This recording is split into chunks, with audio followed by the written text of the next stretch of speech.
दोनों लिए, दोनों है अभी भी, है मेरे पास भी है अभी, दोनों टैग रखा हुआ है, दोनों रखा हुआ है। हाँ हाँ टाइट है, दोनों रखा हुआ है मेरे में।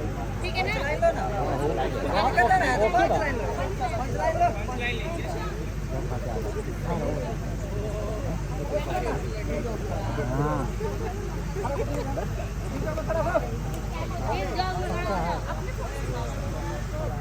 पंच लाइन चलो चलो चलो बाबू चल चलो गैप लो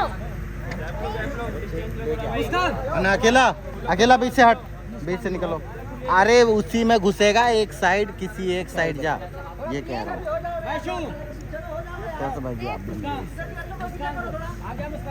और पीछे जाओ बाबू और पीछे बस ओके रे चले चले पीछे छोड़ू एक जाओ में टेंशन छा गइल बा का गइल बा आई का गइल बा लॉक क्या है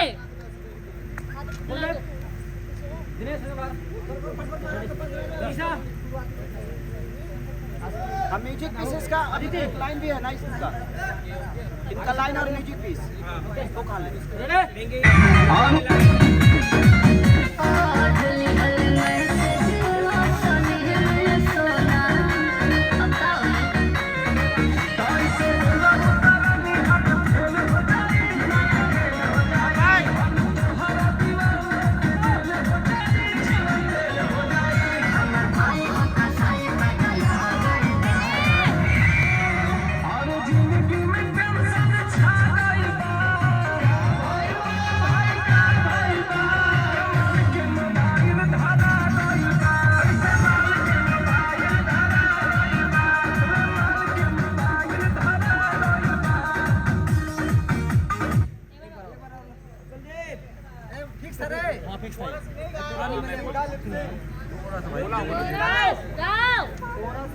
गाना है भाई, ये बोलते बोलते और गाते गाना भी है।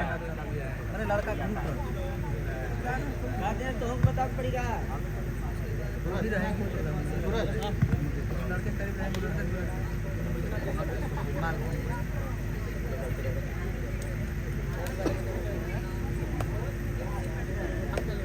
पीछे छोड़ू दिनेश भारत नहीं तो हाथ दिखेगा।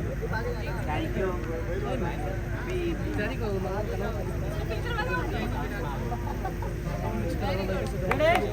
चले रेडी रेडी